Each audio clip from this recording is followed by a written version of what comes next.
अस्सलाम वालेकुम दोस्तों, कैसे उम्मीद है सब खैरियत से होंगे। आज के लेसन में पढ़ने वाले स्पेशल लाइन के बारे में, कंस्ट्रक्शन लाइन के बारे में और रे लाइन के बारे में। तो स्पेशल लाइन से शुरुआत करते हैं। सबसे पहले स्पेशल लाइन की शॉर्टकट है SPL। तो शुरू करते हैं SPL इंटर। स्पेशल लाइन वो लाइन है जो स्पेशल लाइन वो पॉली लाइन है जिसको आप एक्सप्लोर नहीं कर सकते। मीन्स आप जो normally for example REC inter, ये एक रेक्टेंगल बनाया, ये भी एक तरीके की पॉलीलाइन है। जैसे मैं कर्सर रखूंगा तो पॉलीलाइन, जब मैं इसको एक्सप्लोड करूंगा तो ये एक्सप्लोड हो जाएगी, मीन्स ये लाइन में कन्वर्ट हो जाएगी। बट स्पेशल लाइन में ये लाइन में कन्वर्ट नहीं होती। तो सबसे पहले हम कमांड लेंगे SPL इंटर। पहला पॉइंट ये हमसे पूछ रहा है, फिर हमसे बोले नेक्स्ट पॉइंट, फिर ये इस तरह, फिर इसको हम एंड पॉइंट बताने के लिए हमें इसको एंड तक लेके जाना होगा और इंटर करना होगा। या तो आप बिल्कुल इससे मिला लें, या जो भी शक्ल देना चाहें आप वो। बेसिकली हम स्पेशल लाइन को यूज करते हैं आर्क बनाने में, कर्व बनाने में, या जो भी कोई शेप देना हो इजीली, जिसमें स्मूथनेस चाहिए हो हमें, तो उसमें हम स्पेशल लाइन को यूज करते हैं। SPL इसकी शॉर्टकट है और बिल्कुल आसान है इसको बनाना। SPL फर्स्ट पॉइंट, फिर ये आपसे पूछेगा नेक्स्ट पॉइंट, या जो भी शक्ल देनी है। अगर आपका ऑर्थो मोड हो तो बंद कर सकते हैं, ऑर्थो मोड से थोड़ा वो होगा। तो सेकंड पॉइंट, फिर थर्ड पॉइंट, फोर्थ पॉइंट, या फोर्थ पॉइंट आप चाहें तो इसको ऐसे भी खत्म कर सकते हैं। जरूरी नहीं कि आप इस पॉइंट को इस पॉइंट के साथ मिलाएं। तो क्लियर है दोस्तों? कोई कंफ्यूजन हो तो मुझे कमेंट सेक्शन में मुझसे पूछ लिएगा। अच्छा, दूसरी चीज, जब इस पे क्लिक करते हैं तो ये आपको ये बताता है, तो ये आपके फिट पॉइंट कहलाते हैं। तो फिट पॉइंट को अगर आपको स्ट्रेच करना है तो आप इसको ऐसे स्ट्रेच करके अपनी शक्ल और अपनी स्मूथनेस बेहतर कर सकते हैं। फॉर एग्जाम्पल मुझे अगर इसको ऐसे करना है, कुछ वेव दिखानी है, कुछ इस तरह से करना है, तो मैं ऐसे भी दिखा सकता हूँ। अगर मुझे इसके अंदर मजीद ऐड करने फिट पॉइंट, तो मैं ऐड फिट पॉइंट पे क्लिक करूंगा और मैं एक पॉइंट ऐड कर लूंगा। और मुझे लगता है नहीं यार ये गलत हो गया है, कुछ है, तो मैं इसको यहाँ से रिमूव भी कर सकता हूँ। क्लियर है दोस्तों? अच्छा, दूसरा ऑप्शन हमारे पास जो है जिस पे हम बात करेंगे वो थी construction line, means excel line. इसको हम एक्सेल लाइन भी कहते हैं, उसको हम स्पेशल लाइन के साथ SP लाइन भी कहते हैं। एक्सेल लाइन वो लाइन होती है जिसका कोई एंड नहीं है, एंडलेस लाइन होती है।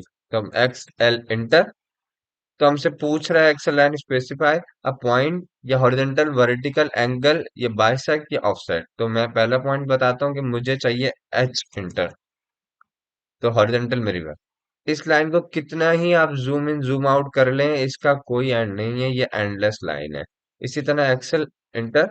अब हमारे पास दूसरा पॉइंट है वर्टेक्स का, तो मैं वर्टेक्स पे क्लिक करता हूँ तो ये हमारी वर्टिकल पे क्लिक करता हूँ तो ये मेरा वर्टिकल लाइन हो गई।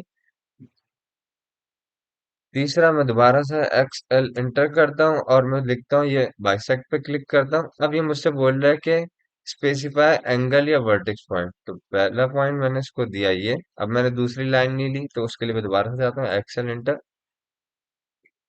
सेल इंटर, मैंने इसको बोला बाइसेक्ट, नहीं एक्सेल, मैंने इसको दिया वर्टिकल, मैंने एक और पॉइंट लिया। उसके बाद मैंने दोबारा इंटर करा, मैंने बाइसेक्ट लिया, तो मैंने इसको बोला कि मेरा पहला पॉइंट और फिर दूसरा पॉइंट ये, कि मुझे इस पॉइंट पे चाहिए।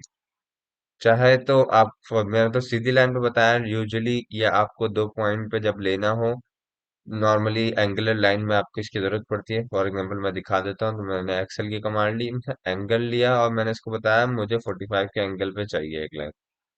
तो मैंने इसको डिफरेंट लाइन दे दी, फिर मैंने इंटर करा, फिर मैंने बाइसेक्ट। अब मुझे इस पॉइंट से लेके इस पॉइंट तक मुझे एक लाइन चाहिए, तो मुझे इसको एंगल बताना नहीं पड़ा, जो भी मेरा एंगल था उस हिसाब से चला गया। नॉर्मली भी आप ऐसे कर सकते हैं, खाली एक्सेल भी। अगर फॉर एग्जाम्पल अगर मुझे अब कोई कोई एक लाइन है मेरे पास, ये कोई भी मेरे पास ऑब्जेक्ट है, फॉर एग्जाम्पल मेरे पास रेक्टेंगल है, हम इसको रोटेट कर लेते हैं, ऑर्थो मोड ऑन करा, इंटर, सेलेक्ट ऑब्जेक्ट, और मैंने इसको 45 का एंगल दिया। फॉर एग्जाम्पल मुझे इसका एंगल पता ही नहीं क्या है, बट मुझे एक्सेल लाइन चाहिए, तो XL इंटर, मैंने पहला पॉइंट लिया और दूसरा पॉइंट लिया। आप ऐसे भी कर सकते हैं, वैसे भी कर सकते हैं। तो क्लियर है दोस्तों? इसके अलावा इसमें एक ऑप्शन ये है कि XL इंटर और ऑफसेट। जैसे मैं ऑफसेट करूंगा तो वो पूछेगा थ्रो करना है, तो मैं इसको बताऊंगा यहाँ से थ्रो करना है। अब वो मुझसे वैल्यू पूछेगा सेकंड पॉइंट, तो मैं इसको बोलूंगा यहाँ इतना ऑफसेट करना है, तो ये कर सकते हैं। आप इसको ऑफसेट को खाली ऑफसेट की कमांड से भी यूज कर सकते हैं, जिसका शॉर्टकट है ऑफ। अब मैं इसको बोलता हूँ कि मुझे इस पॉइंट से लेके इस पॉइंट तक चाहिए, तो यहाँ भी कर सकते हैं। क्लियर है दोस्तों? उम्मीद है आपको समझ आया होगा। अगर कोई किसी किस्म की कोई कंफ्यूजन हो तो आप मुझसे बिल्कुल कमेंट सेक्शन में पूछ सकते हैं। इसके अलावा हम बात करने वाले हैं रे लाइन के बारे में। रे लाइन वो लाइन होती है, एंडलेस तो होती है, बट उसका एक पॉइंट जहां से आप स्टार्ट करोगे वहां से होगा। एक्सेल में तो आप एक्स एल इंटर करते हो, जो आपका सेंटर पॉइंट होता है ना, वो उसका स्टार्टिंग वहां से स्टार्ट होती है लाइन, ना ना वहां से स्टार्ट होती है ना होती, बट वो उसका मिड पॉइंट होता है।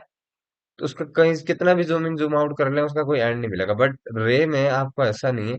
तो रे लाइन बेसिकली होती है कि आपने RAY, जिसकी शॉर्टकट है, आपको पूरा ही लिखना होता है।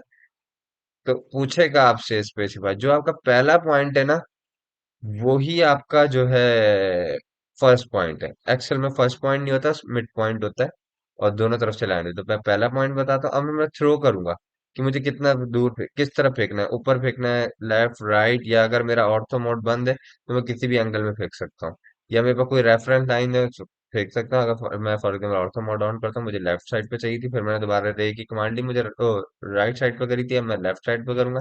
एक और रे की कमांड लेता हूँ तो फर्स्ट पॉइंट ये लेता हूँ और मैं ऊपर की तरफ करूंगा। एक और रे की लाइन लेता हूँ, फिर मैं इसको नीचे की तरफ करूंगा। अब मेरे पास मान लो कि एक लाइन ये है, बट मेरे पास इसका एंगल नहीं है। अब मुझे इसको रे लाइन देनी है, तो RAY इंटर। तो पहला पॉइंट मैं उसको बोलूंगा दूसरा पॉइंट यहाँ जाने दे। तो पहला पॉइंट तो आपको पता है इसका, बट ये भी इसका जो सेकंड पॉइंट है ना, वो एंडलेस है। एक्सेल में दोनों पॉइंट एंडलेस होते हैं, बट रे में एक पॉइंट जो है वो आपको मालूम होता है, और एक पॉइंट आपका एंडलेस होता है। आप कितना ही जूम इन जूम आउट कर लें, उसका भी कोई एंड आपको नहीं मिलेगा। तो क्लियर है दोस्तों? उम्मीद है आप लोगों को वीडियो समझ आई होगी। फिर भी किसी किस्म की कोई कंफ्यूजन हो तो बिल्कुल कमेंट सेक्शन में पूछ सकते हैं, और किसी और चीज पे आप चाहते हैं कि मैं वीडियो बनाऊं, वो भी आप मुझे बिल्कुल बता सकते हैं। तो मिलते हैं इंशाल्लाह अगली वीडियो में। अल्लाह हाफिज।